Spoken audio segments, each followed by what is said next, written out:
Hello everyone, welcome back to my channel learning station. तो आज का आपका टॉपिक है ग्रह यानी कि प्लैनेट्स।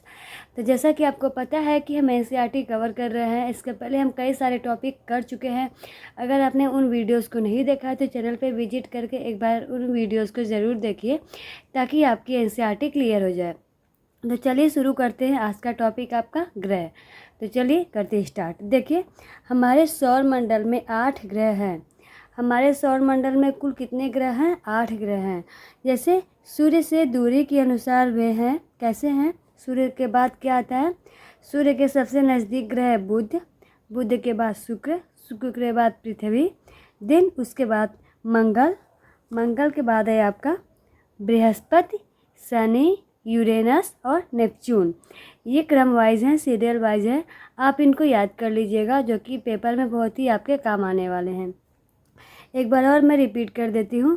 बुध, शुक्र, पृथ्वी, मंगल, बृहस्पति, शनि, यूरेनस और नेपच्यून। आगे देखिए, सौर मंडल के सभी 8 ग्रह एक निश्चित पथ पर सूर्य का चक्कर लगाते हैं। ये रास्ते दीर्घवृत्ताकार में फैले हुए हैं। ये कक्षा यानी कि ऑर्बिट्स कहलाते हैं। बुध सूर्य के सबसे नज़दीक का ग्रह है। तो आपके एग्जाम में पूछ सकता है कि सूर्य के सबसे नज़दीक का ग्रह कौन सा है? तो ये है बुध। और सबसे दूर कौन सा ग्रह है? जैसा कि आपने ऊपर पढ़ा, आप बताएंगे नेपच्यून। सबसे दूर ग्रह का नाम नेपच्यून है और सबसे नज़दीक के ग्रह का नाम बुध है। बुध के बाद शुक्र है। चलिए आगे देखते हैं। देखिए, ग्रह का अपने अक्ष पर घूमना घूर्णन कहलाता है। तो ये भी आपके पेपर में पूछ सकता है कि ग्रह का अपने अक्ष पर घूमना क्या कहलाता है। तो आप आंसर देंगे कि घूर्णन कहलाता है। सूर्य के चारों ओर एक स्थिर कक्षा में पृथ्वी की गति को परिक्रमण कहते हैं। देखिए, यहाँ से कई सारे क्वेश्चंस बन रहे हैं। परिक्रमण किसे कहते हैं?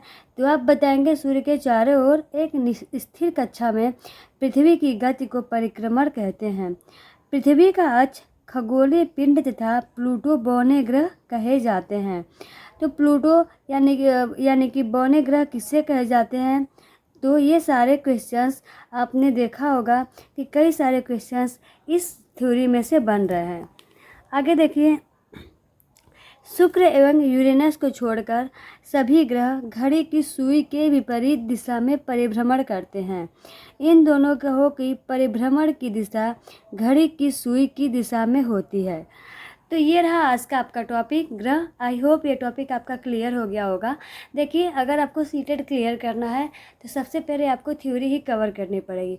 पहले आप थ्योरी कवर करेंगे, देन उसके बाद आप PYQ MCQ जो भी करना होगा आप करेंगे। लेकिन सबसे पहले मोस्ट इम्पॉर्टेंट है, अगर आपको सीटेट क्लियर करना है तो सबसे पहले आप एनसीईआरटी को कवर करेंगे। आपको अगर बुक पढ़ना है तो आप 6 to 8 की एनसीईआरटी पढ़ सकते हो। ये मेरी हैंड रिटन नोट्स है जो मैंने खुद से बनाया है और मैंने इसी से सीटेट क्लियर किया है। तो अगर आपको इसकी PDF चाहिए तो आप कमेंट बॉक्स में कमेंट कर सकते हैं। मैं इसकी PDF टेलीग्राम पे शेयर कर दूंगी। टेलीग्राम का लिंक मैं डिस्क्रिप्शन में दे दूंगी। आप वहां से ज्वाइन हो जाइएगा और आपको इसकी PDF मिल जाएगी। वीडियो अच्छी लगी हो तो वीडियो को लाइक करिए, शेयर करिए, चैनल को सब्सक्राइब करिए। मिलते हैं नेक्स्ट वीडियो में। Thank you, bye.